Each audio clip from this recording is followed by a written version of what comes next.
Your film is now ready to be shown.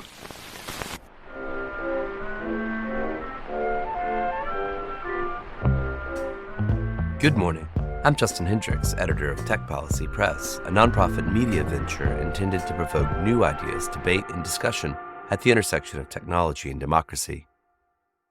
In April 2021, the European Commission introduced the first regulatory framework for AI within the EU. Last Friday, after a marathon set of negotiations, EU policymakers reached a political consensus on the final details of the legislation. While the AI Act will still have to go through a few final procedural steps before its enactment, the contours of it are now set. To find out more about what was decided, I spoke to one journalist who reported directly on the negotiations in Brussels. I'm Luca Bertuzzi. I'm technology editor at EURACTIV, which is a media specialized in European affairs. You have been covering these trilogue negotiations in Brussels around the AI Act, which was an intense couple of 3 days. I understand at least one 22-hour session that started Wednesday going into Thursday, just wrapped up late Friday night. How do you feel? Tired, of course. To be honest, I've been following the AI Act since it was first presented as a law. So it has been quite a long ride. You'll see a lot of late coming commentary now because AI has become such a hot topic. And I can tell you also that the whole mood has changed around this legislation. At the beginning, everyone was like, what are you doing? This technology is not there yet. And now the mood was, oh, you're not fast enough. This technology is moving too fast for you now. So yeah, these very intense negotiations, 36 hours across 3 days, they show the level of commitments EU policymakers had to close what was perhaps the most important tech file under this legislative mandate. There is a photo accompanying your piece on EURACTIV of European policymakers crowded together, what almost looks like a sort of photo from a holiday party or something. Many of them on a knee, crouched down in front of a little box that holds a couple of plants. And you've got Thierry Breton flashing a thumbs up. Was there that sense of a celebration at the end?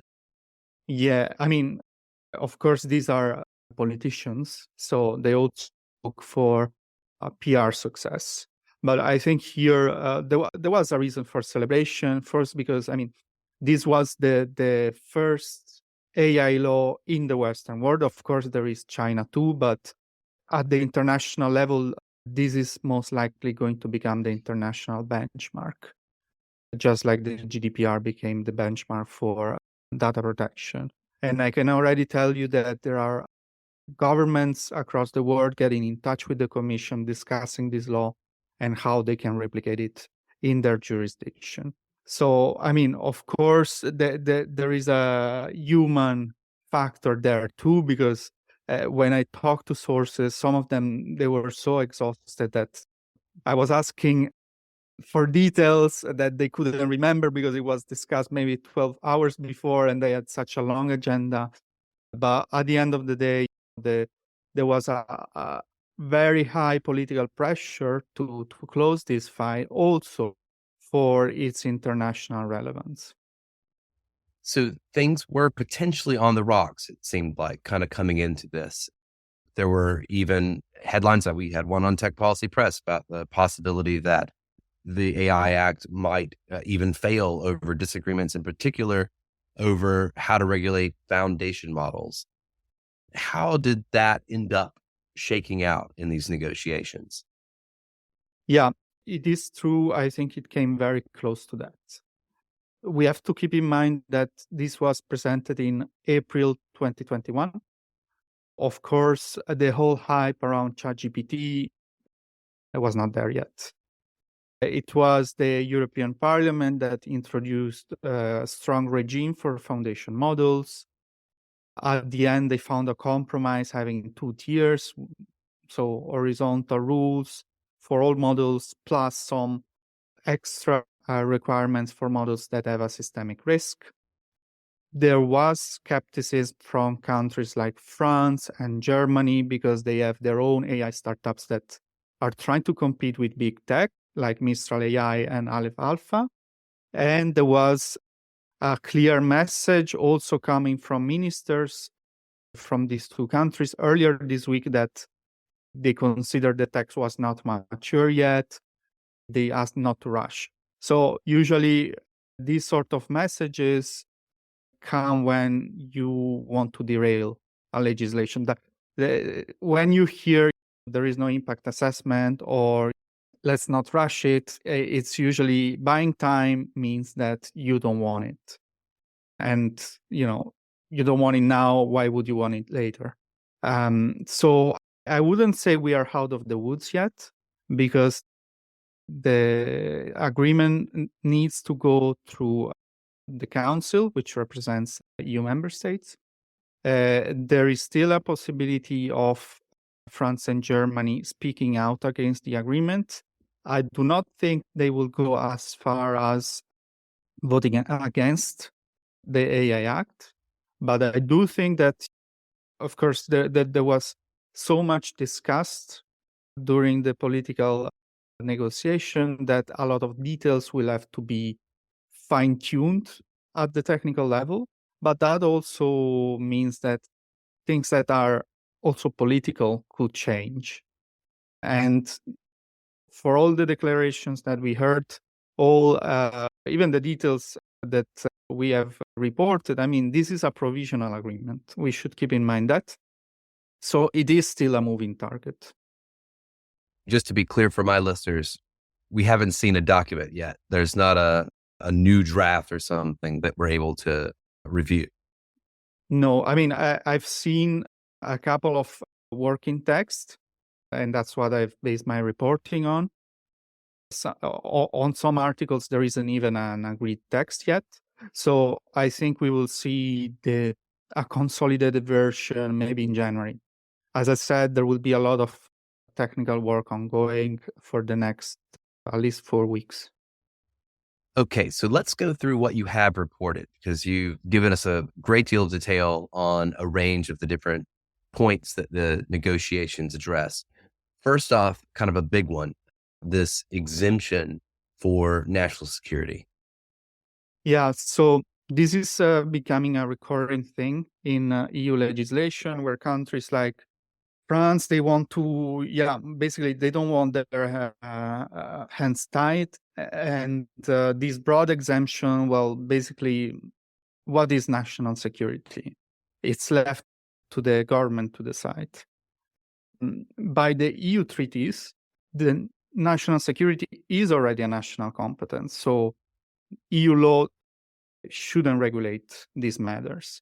What is happening here is, first of all, it's much broader than the definition of national security you have in the treaties. And secondly, I mean, I won't bore you with the details, but basically to enforce the treaties, you need the EU Court of Justice, which is a much higher level of judicial review. If you have a national exemption directly in the law, it means that national tribunals can apply it. So it's a bit, for the US, it's a bit like the federal judges versus the state judges. So this exemption would also apply to like companies, external contractors, not just to militaries. Exactly. Well, militaries, contractors in the military and defense field, yes. Let's talk about the prohibited practices. This is one of the key pieces of this. Essentially, what aspects of possible use cases of AI are simply off the table in the European Union. Let's go through them. Sure. I mean, there were some that were not controversial. And these were social scoring, which is a practice that we have seen in China, systems that exploit vulnerabilities like people with disabilities, manipulative techniques. These were, from the start, they were banned. Then MEPs introduced a ban for systems like Clearview AI that basically scrub the internet for your facial images and create a database. Then there were more controversial ones, like emotion recognition. Here, the parliament wanted to ban these application in the workplace, in schools, in law enforcement, and in border control. The member states throughout the entire negotiations pushed back against requirements for law enforcement because they want to keep a room of maneuver for police forces to use these sort of tools. So eventually it was only banned in the workplace and in education, with a caveat that, for example, this is a system that is meant to prevent a driver from falling asleep. They can do that. Another ban was on predictive policing. This is considered against the presumption of innocence, which is a basic fundamental right. The prohibition is based on individual assessments of personal traits to infer if an individual will commit crimes in the future. There was no ban for crime analytics or aggregate data. Finally, a big point of contention was on biometric categorization. And here there was quite a strong clash with the member states. But eventually, the MEPs also managed to ban any system that tries to categorize people based on traits such as race, political opinions, and religious beliefs. So another big chapter was on biometric remote identification. This is a technology that is seen as potentially leading to mass surveillance. Again, strong pushback from European governments to keep this, to prevent terrorist attacks and these sort of heinous crimes. So eventually there were some narrow exemptions for law enforcement to use these technologies. As I said, to prevent terrorist attacks and to identify the victims of kidnapping, for example, or the suspects of very serious crimes like murder. This is for real time. Now, I have to tell you, we haven't seen the text on this, so there will be a lot of details, but there should be a similar regime between real-time and ex-post use of RBI. This is important because, I mean, it could have been a strong loophole if you didn't have similar conditions for ex-post, because what happens if you just pause the system for a minute and then rewatch it, and then all the safeguards that you put in place are gone. What MEPs confirmed during the press conference is that these exceptions for law enforcement will have to be based on national law, and the use will have to be strictly necessary. So this is, again, to avoid some generalized surveillance. I'm sure that there are many of these that will have to be really kind of finely tuned. It would be about the details. I mean, even manipulative techniques, kind of where does sales stop and start and where does manipulation start? These are things that are difficult to discern even before you add in the complexity of AI. So I assume we'll see a lot of going back and forth over the details here. Yes, I think so. And I think a big part of this will have to do with technical standards and finding a common consensus on what is acceptable and what not. Another area is high risk use cases. So what kind of fits that taxonomy? Yeah. Let's talk about that. What did they agree with regard to what is high risk? Maybe this deserves to take a step back. So the AI Act is risk-based, which means that those applications that are deemed to have an unacceptable risk, they are banned. Then there are applications that imply significant risk for people's safety, health, and fundamental rights. These are considered high risk. and they will have to undergo a specific regime of risk management and data governance. So how will you know if your system is high risk or not? First of all, you have a list of high risk use cases, and then you will have to fulfill certain conditions. The list was kind of controversial, again, because where do you draw the line? It's quite an important discussion in terms of also what sort of society you want to be. So the sensitive areas are, for example, in the field of employment. If you use a system to select candidates, you want to make sure that system doesn't discriminate against people of color, for example. If you have something for the administration of justice, again, you need to be sure that system is solid enough, that there are not some weaknesses that you have not considered. So this is just to make sure that if your system is used in a sensitive area, it undergoes some due diligence. There was some discussion about having social media's recommender system in there or not. Eventually, it's not included because this is already in the scope of the Digital Services Act. So they didn't want to create an overlap. Yeah, that was interesting to me as well.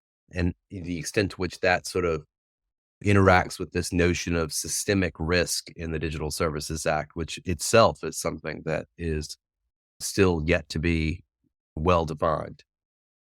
I mean, the DSA is also in its early stages. There, as in the AI Act, there is a lot of self-assessment for companies to conduct. And there will be also some regulatory dialogue with the European Commission. This is not the sort of regulation that enters into force and everything changes from overnight. It will take some time for behavioral changes from companies, and also the idea of how much enforceable they will be will also determine how much, to what length companies and platforms will take it seriously. You've already mentioned some aspects of the way that the AI Act will interact with law enforcement, but there are some exemptions here. Also, there's a lot to do with border control and migration, the ways in which it interacts with those issues. Can you speak to that for a moment? Just some of these kind of, I suppose, domestic security concerns. Yeah, so this is what I was referring to before. The Council of Ministers, which is one of the co-legislators, introduced some significant carve-outs for law enforcement. For example, one of the principles is if there is a high-risk application and based on the system, they need to take a decision affecting significantly the life of a person, there should be at least 2 people to review that system. That won't be the case for law enforcement when national governments consider this is disproportionate. So I guess with that they mean situations of emergency or where the time doesn't allow it. Another important carve-out regards the public database. So basically all public bodies in the EU that use a high-risk system will have to register into a public database. But for police and migration control agencies, there will be a non-public section that will only be accessible by an independent authority. Let's talk about the fines and the penalties. So if you run afoul of this thing, appears to be kind of a couple of different ways you can do that. You can maybe launch a prohibited application. You could fail to meet the obligations of the AI Act. You could potentially fail to provide the EU accurate information about some system you're operating. What types of money could companies expect to have to pay if in fact they're found in violation? Yeah, so here I should make a sort of caveat because on the figures and the percentages, there might still be some changes. But of course, the most severe violation is that of using an application that is banned. And the idea there is that you have a minimum fine, which is provisionally 35 million euros, but it can increase up to 6.5% of the global turnover of the company, not of the European subsidiary, of the company global turnover.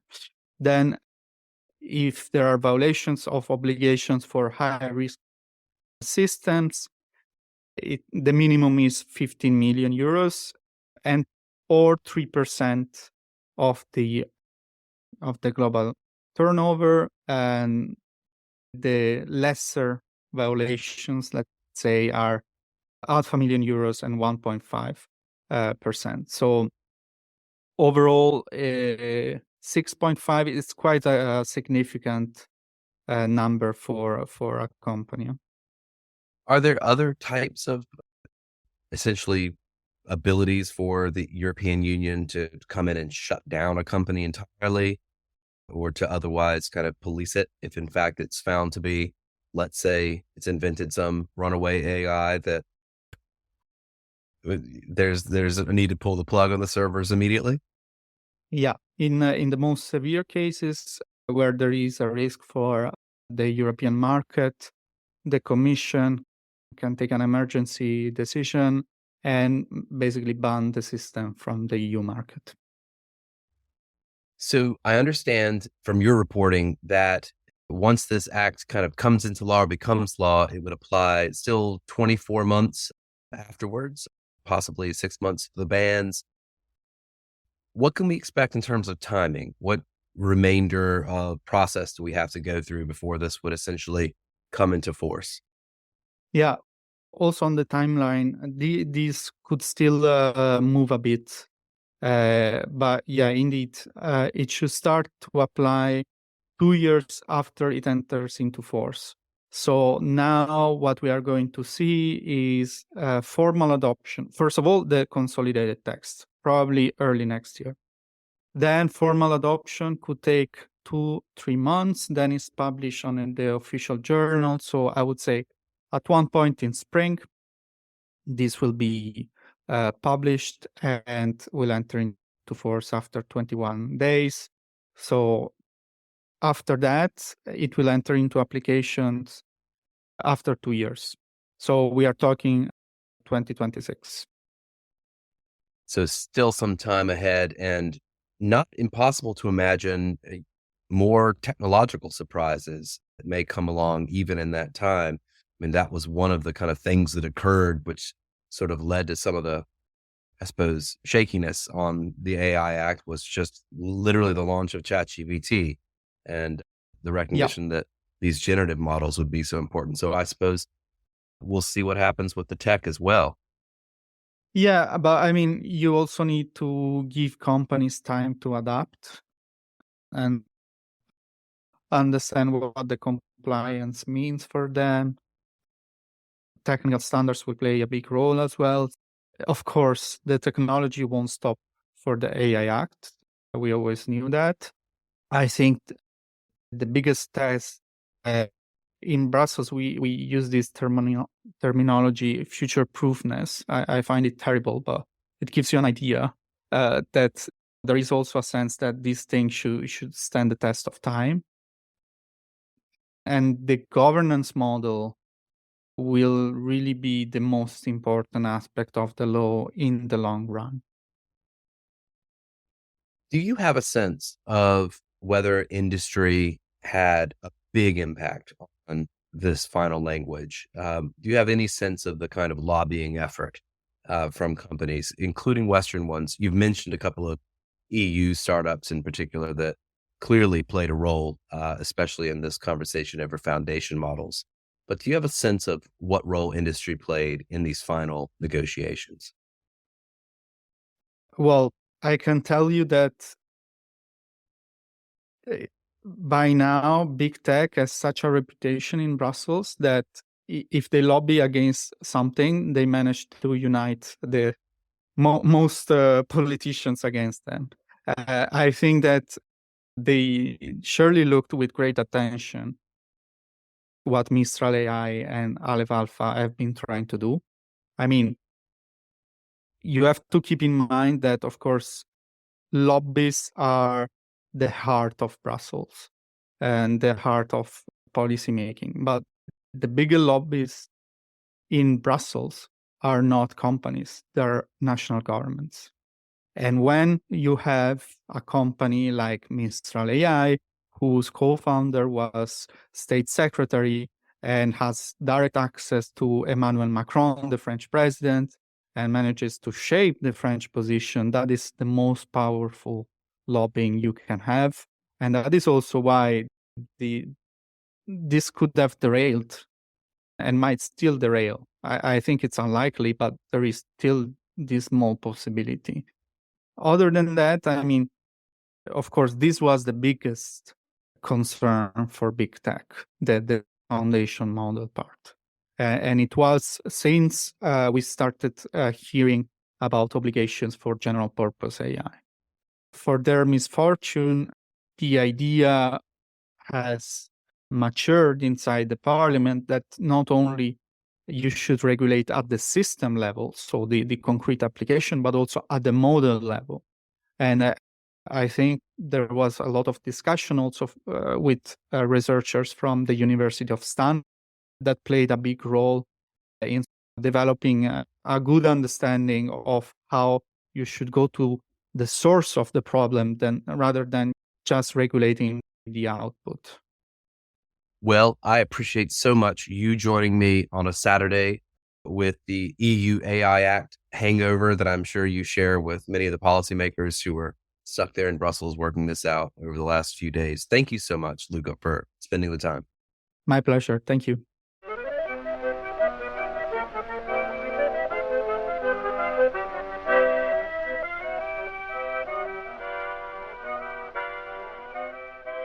That's it for this episode. I hope you'll send your feedback. You can write to me at justin@techpolicy.press. Thanks to my co-founder, Brian Jones. Thank you for listening.